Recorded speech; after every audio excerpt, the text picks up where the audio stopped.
ꯑꯇꯣꯞꯄ ꯃꯐꯝꯗ ꯀꯌꯥ ꯑꯃ ꯂꯩꯈ꯭ꯔꯦ ꯑꯩꯈꯣꯏꯒꯤ USA ꯒꯤ ꯑꯩꯈꯣꯏ ꯁꯨꯄꯔꯃꯦꯟ ꯂꯩ ꯕꯦꯠꯃꯦꯟ ꯂꯩ ꯑꯗꯒꯤ ꯏꯟꯗꯤꯌꯥꯒꯤ ꯑꯣꯏꯅ ꯁꯛꯇꯤꯃꯥꯟ ꯂꯩꯀꯣ ꯑꯗꯣ ꯑꯩꯈꯣꯏ ꯃꯅꯤꯄꯨꯔꯒꯤ ꯑꯣꯏꯅ ꯌꯦꯡꯕ ꯀꯥꯟꯗ ꯑꯩꯈꯣꯏꯒꯤ ꯁꯨꯄꯔ ꯍꯤꯔꯣꯁꯦ ꯂꯩꯇꯕ ꯀꯅꯥꯅꯣꯁꯦ ꯈꯪꯗꯦ ꯑꯗꯣ ꯍꯧꯖꯤꯛ ꯁꯥꯌꯣꯟ ꯊꯣꯛꯂꯛꯑꯦ ꯁꯥꯌꯣꯟ ꯑꯣꯏꯔꯅꯤ ꯁꯥꯌꯣꯟꯗ ꯀꯦꯔꯦꯛꯇꯔ ꯑꯃꯈꯛ ꯌꯥꯎꯋꯦ ꯀꯩꯔꯨꯡꯕ ꯍꯥꯏꯅ ꯀꯦꯔꯦꯛꯇꯔ ꯑꯃꯈꯛ ꯌꯥꯎꯋꯦ ꯃꯥꯁꯦ ꯗꯦꯕꯤꯜ ꯑꯣꯏꯗꯣꯏꯅꯤ ꯑꯗꯣ ꯃꯥꯁꯦ ꯍꯤꯔꯣ ꯑꯣꯏꯔꯛꯀꯗꯣꯏꯅꯤ ꯂꯥꯁꯇꯀꯣ ꯑꯗꯨꯅ ꯀꯩꯔꯨꯡꯕ ꯊꯣꯛꯂꯛꯑꯦ ꯍꯧꯖꯤꯛ ꯑꯗꯨꯒ ꯑꯩꯈꯣꯏꯒꯤ ꯃꯔꯨꯑꯣꯏꯅ ꯌꯥꯝꯅ ꯅꯨꯡꯉꯥꯏꯕ ꯑꯃꯅ ꯑꯩꯈꯣꯏꯒꯤ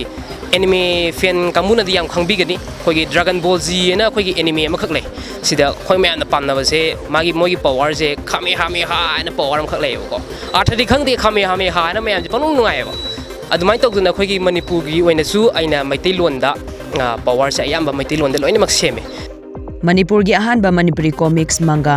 ꯁꯥꯌꯣꯟ ꯗꯤ ꯑꯦꯋꯦꯀꯅꯤꯡ ꯉꯁꯤ ꯑꯣꯐꯤꯁꯤꯌꯦꯜ ꯂꯣꯟꯆ ꯇꯧꯈ꯭ꯔꯦ ꯋꯥꯡꯈꯩ ꯅꯤꯡꯊꯦꯝ ꯄꯨꯈ꯭ꯔꯤ ꯃꯄꯥꯜꯗ ꯂꯩꯕ ꯑꯩꯒꯤ ꯆꯦꯡꯖꯦꯜ ꯀꯦꯐꯦꯗ ꯑꯆꯝꯕ ꯊꯧꯔꯝ ꯑꯃꯗ ꯗꯣꯛꯇꯔ ꯂꯦꯅꯤꯟꯅ ꯑꯊꯣꯏꯕ ꯃꯤꯇꯨꯡ ꯑꯣꯏꯗꯨꯅ ꯐꯣꯡꯈꯤ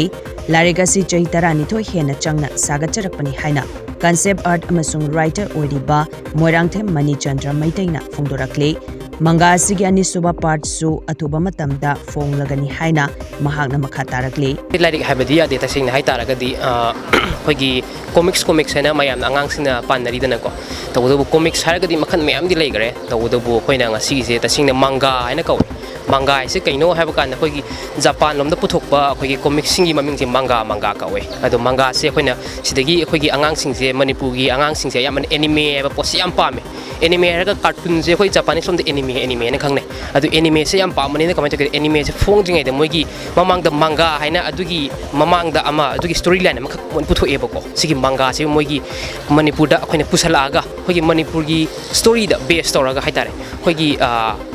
ꯃꯃꯥꯡꯗ ꯂꯩꯕ ꯑꯩꯈꯣꯏꯒꯤ ꯄꯨꯋꯥꯔꯤꯒꯤ ꯑꯩꯈꯣꯏꯒꯤ ꯐꯨꯡꯒꯥ ꯋꯥꯔꯤꯗ ꯂꯩꯕ ꯑꯩꯈꯣꯏꯒꯤ ꯀꯦꯔꯦꯛꯇꯔ ꯃꯌꯥꯝꯁꯦ ꯁꯤꯗꯒꯤ ꯈꯤꯇꯪ ꯂꯧꯊꯣꯛꯆꯔꯒ ꯈꯤꯇꯪ ꯑꯩꯈꯣꯏꯅ ꯁꯦꯝꯗꯣꯛ ꯁꯥꯗꯣꯛꯑꯒ ꯇꯁꯦꯡꯅꯃꯛ ꯍꯥꯟꯅꯃꯛ ꯂꯩꯔꯝꯕꯗ ꯅꯠꯇꯕ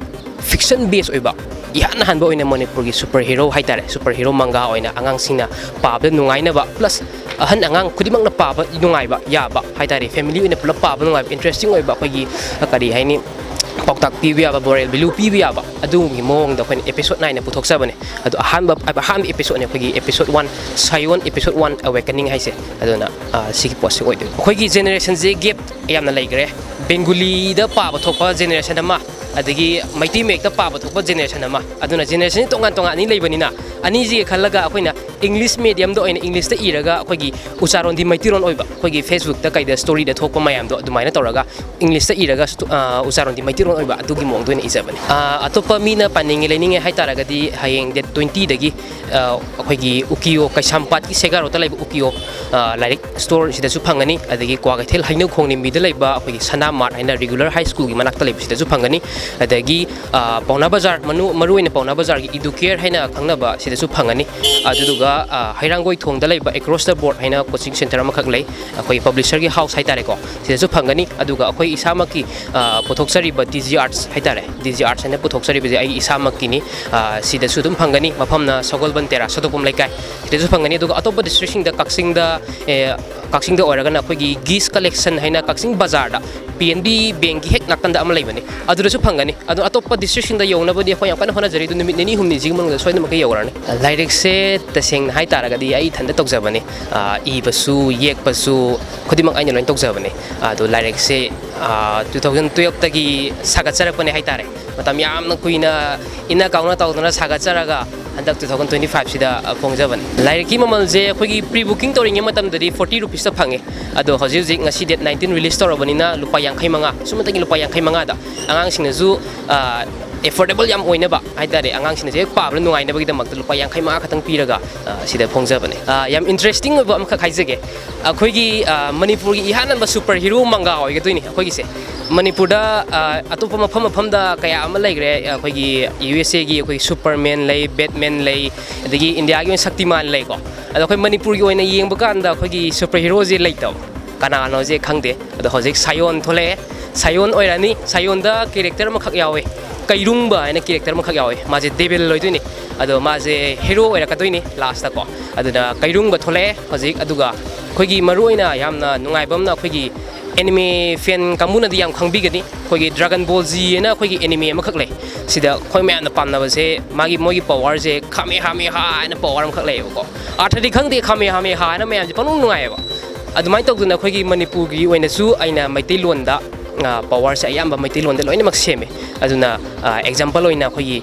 ꯄꯨꯅꯥ ꯂꯣꯟ ꯀꯥꯏꯅ ꯌꯥꯎꯋꯦ ꯑꯗꯒꯤ ꯌꯥꯀꯥꯏꯐꯝ ꯀꯥꯏꯅ ꯌꯥꯎꯋꯦ ꯑꯗꯨꯅ ꯁꯤꯒꯨꯝꯕ ꯏꯟꯇꯔꯦꯁꯇꯤꯡ ꯑꯣꯏꯕ ꯗꯥꯏꯂꯣꯛ ꯃꯆꯥ ꯃꯆꯥ ꯍꯥꯏꯇꯥꯔꯦꯀꯣ ꯑꯗꯨꯒꯨꯝꯕ ꯃꯌꯥꯝ ꯑꯃ ꯌꯥꯎꯒꯅꯤ ꯑꯗꯨꯅ ꯄꯥꯔꯀꯥꯟꯗ ꯍꯦꯟꯅ ꯏꯟꯇꯔꯦꯁꯇꯤꯡ ꯑꯣꯏꯅꯤꯅꯁꯨ ꯈꯜꯂꯦ ꯑꯗꯨꯅ ꯄꯥꯔꯀꯥꯟꯗ ꯔꯤꯚ꯭ꯌꯨꯁꯨ ꯄꯤꯕꯤꯔꯛꯑꯣ ꯑꯗꯨꯒ ꯀꯃꯥꯏꯅ ꯇꯧꯒꯦ ꯍꯥꯏꯕꯗꯣ ꯃꯌꯥꯝ ꯄꯨꯟꯅ ꯌꯦꯡꯃꯤꯟꯅꯁꯤ ꯄ꯭ꯔꯤ ꯁꯦꯜꯁꯦ ꯗꯦꯠ 14, 16, 17ꯗ ꯑꯩꯈꯣꯏ ꯏꯁꯀꯣꯟꯗ ꯇꯧꯋꯦ ꯑꯗꯣ ꯄ꯭ꯔꯤ ꯁꯦꯜꯁ ꯑꯗꯒꯤ ꯄ꯭ꯔꯤ ꯕꯨꯛꯁꯨ ꯐꯅꯌꯥꯝ ꯑꯃ 500+ ꯀ꯭ꯔꯣꯁ ꯇꯧꯈ꯭ꯔꯦ ꯄ꯭ꯔꯤ ꯕꯨꯛꯁꯦ ꯑꯗꯨꯒ ꯄ꯭ꯔꯤ ꯁꯦꯜꯁ ꯈꯇꯪꯗ ꯑꯩꯈꯣꯏꯅ ꯄꯥꯔꯨꯗꯕ ꯌꯥꯝ ꯑꯦꯛꯁꯄꯦꯛꯇꯦꯁꯟ ꯇꯧꯗꯕ ꯍꯥꯏꯇꯥꯔꯦ ꯄ꯭ꯔꯤ ꯁꯦꯜ ꯈꯇꯪꯗ 500 ꯀ꯭ꯔꯣꯁ ꯑꯗꯨꯝ ꯇꯧꯁꯟꯈ꯭ರೆ ꯄ꯭ꯔꯤ ꯁꯦꯜꯁꯇꯁꯨ ꯑꯗꯨꯅ ꯃꯣꯔ ꯗꯦꯟ 1000+ ꯂꯩꯈ꯭ꯔꯦ ꯑꯗꯨꯗꯨꯅ ꯀꯃꯥꯏꯅ ꯇꯧꯒꯦ ꯍꯥꯏꯕ ꯀꯥꯟꯗ ꯄ꯭ꯔꯤ ꯁꯦꯜꯁꯇ ꯂꯩꯕ ꯀꯥꯡꯕꯨꯗꯤ ꯑꯣꯜꯔꯦꯗꯤ ꯔꯤꯚ꯭ꯌू ꯃꯌꯥꯝ ꯑꯃ ꯄꯤꯕꯤꯔꯛꯑꯦ ꯀꯔꯝ ꯀꯥꯟ ꯊꯣꯛꯂꯛꯇꯣꯏꯅꯣ एपिसोड 2 से अदुना याम थुना था अमनी इसी मनुंगदा अखोई थोकनबदी याम कन होनाजरी अदो यारिबा मखै अखोई कॉमिक से एपिसोड अदुम मसिंग यामना अदुम खरादि थोकनी हैना खल्ले हाइदि कगिनो हाबु काना पेज याम बना तबनिना को अदुना नुआइगनी ना खल्ले एपिसोड ति अदुम याम थुना अदुम थोलानी हान बस हाबा बतारे इसी याम तो पोगो चले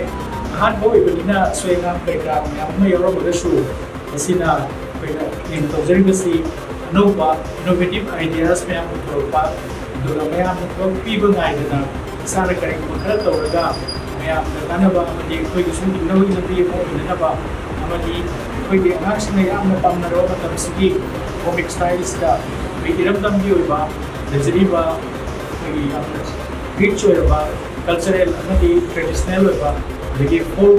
स्टोर कोकटेल में हम कोई लेबा मांग के रो पे हम सशु दुखत पगी दु प्लेटफॉर्म में कोई भी आए लगे खबर द कई द पे थेंगजे बाबा मते खर का कंट्री मंग अदे खर थेंगजे अदु सुमाइना लाइ कोइना सुमाइना अनो इवोल्यूशन अमा ला जे यामना थागनिंगाय कोइना खंजे आई वाखंद आदे हुजिकान अंगांग जे अनमना लोय मोबाइल दा लोयमा अनमन मतम जे लोयमा केनो तो हलेबो मोबाइल में तारगदी मिनिको कुंदो याम लेगरे मेंटल हेल्थ मैम सो अदुना सुमाइना मंगादा खितंग नुंग वखलजे खितंग चिंजन बिबजे सि याम येना थागले अखोई support of the day MDD माइटे दगी याम अंगंग द मथिंग दो पांगजे पोंगे आजा आई को गइनो इंसनबा को हीरो आई पोंगे स्टोरगे अदुगा अखोई निमना मिना सिसिनेबो